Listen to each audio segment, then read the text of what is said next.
De regreso a casa, unos jinetes cargados de rifles y municiones se toparon con un arriero. ¿Y a dónde van tan apertrechados si dicen que ya acabó la revolución?, les preguntó. Uy, compadre, para nosotros que esto apenas está comenzando, contestaron riendo y dando un ligero azote al caballo para apresurar el paso.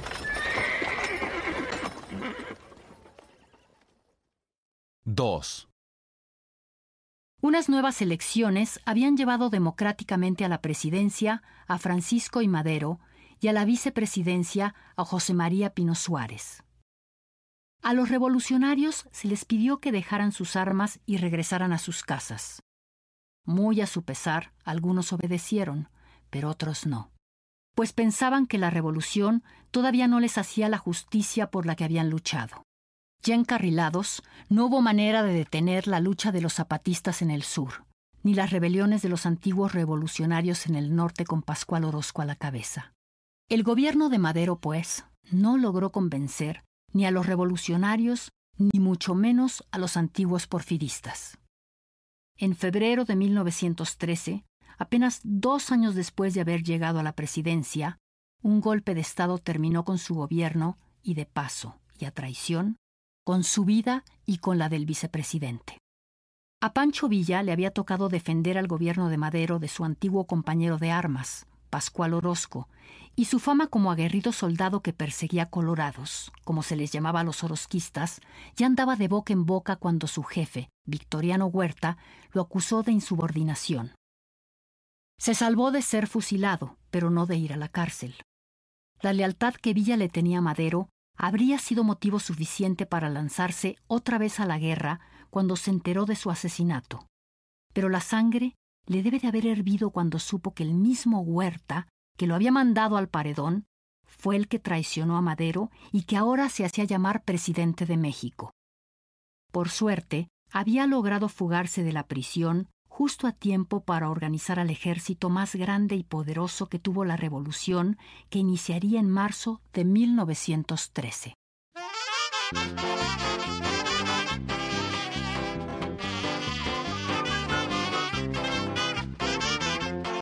El rumor de que Pancho Villa había vuelto a Chihuahua para reunir a sus antiguos compañeros de armas recorrió la serranía y en cada población que Villa pisaba se le unían cientos de hombres. Para el mes de abril se decía que ya eran 400 los que andaban con él haciendo correr tanto a los soldados federales como a los colorados. Cuando llegó el verano, se contaba que ya eran más de 1000 los que cabalgaban a su lado. Y luego se le unieron los caudillos que se habían levantado en Durango y también los de la Laguna en Coahuila. Y de pronto ya eran más de 10,000 hombres, mujeres, niños, caballos, perros y gallinas los que formaban parte de la llamada División del Norte, que en adelante sería uno de los brazos armados de la revolución que encabezaba Venustiano Carranza para quitar a Huerta del poder y restablecer el orden constitucional. Por eso se le llamó Revolución Constitucionalista. El ferrocarril se convirtió en el hogar móvil de las tropas villistas. Los vagones transportaron a los revolucionarios por toda la región para librar victoriosas batallas como las de Torreón, Ojinaga y Ciudad Juárez. Y para cuando terminó el año de 1913, se podía decir, sin exagerar, que el extenso territorio que abarcaban los estados de Chihuahua, Durango y Coahuila era villista. Unos dicen que eran más de 20,000.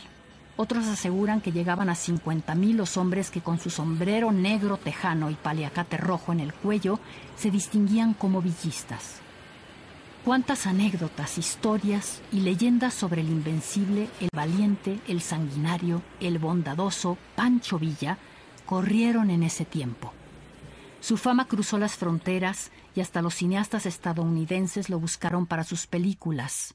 Y él, que bien que le gustaba su papel, no solo accedió a que lo filmaran, sino que además dispuso que algunas batallas se fingieran a plena luz del día en beneficio de la claridad de las películas.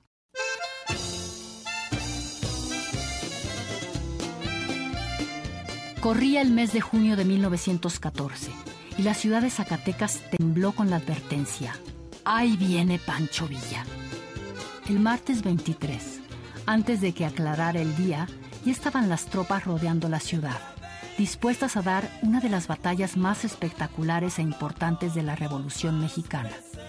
A las 10 de la mañana comenzó el bombardeo de la artillería. Después vino la entrada de la caballería.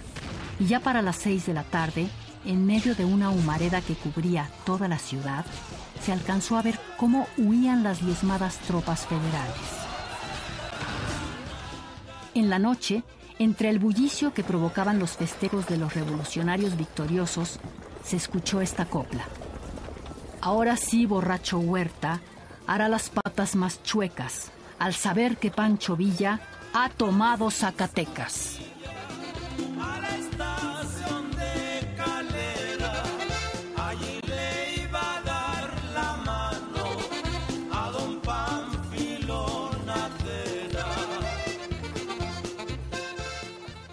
Poco tiempo después, el 13 de agosto de 1914, se firmaron los tratados que dieron el triunfo a la Revolución Constitucionalista y obligaron a Huerta a huir del país. De nuevo hubo fiestas y desfiles, bailes y banquetes. Pero la revolución no había terminado. Ya se decía que los villistas traían su propia revolución y que mucho caso no le hacían a Carranza. Y la verdad sea dicha, al llamado primer jefe tampoco le gustaba mucho Pancho Villa. Y mientras los constitucionalistas establecían su propio gobierno en la Ciudad de México, los villistas se unían con los zapatistas para organizar el suyo en Aguascalientes. A pesar de que hubo uno que otro intento para llegar a un acuerdo, Villa llegó a proponer como solución al conflicto que se suicidaran él y Carranza. La realidad es que tanto Carranza como Villa y Zapata peleaban, los tres, por revoluciones distintas y en adelante la revolución se convirtió en una lucha de todos contra todos. A finales de año, los revolucionarios de la Convención de Aguascalientes lograron entrar a la Ciudad de México entre un enorme bullicio de cohetes, campanadas y gritos de alegría y asombro de los capitalinos. ¡Llegaron los villistas! Aunque en la visita a la ciudad le dio tiempo a Villa de sentarse en la silla presidencial junto a Zapata, muy pronto regresaría a su territorio para probar, poco a poco, los infortunios de la derrota.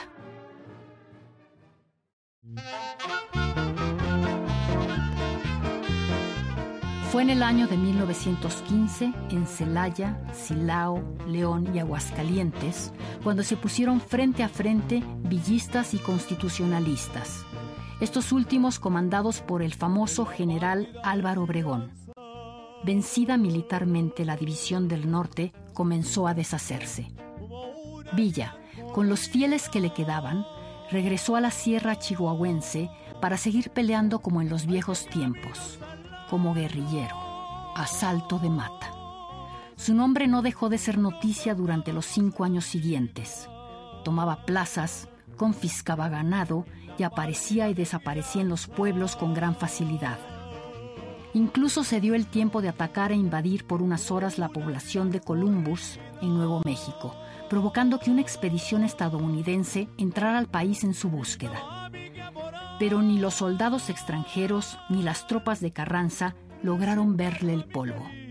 Hasta 1920, cuando entregó las armas a cambio de la hacienda de Canutillo, los informes militares de sus perseguidores repitieron la misma legendaria frase: «Tengo el honor de informar a usted que Francisco Villa se encuentra en todas partes y en ninguna».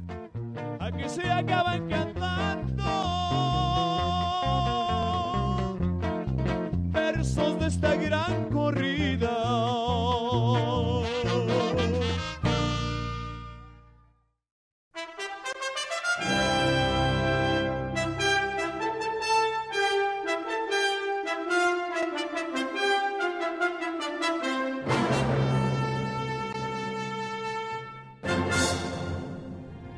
La historia es de todos. Bicentenario de la Independencia Nacional, Centenario de la Revolución Mexicana, Gobierno Federal.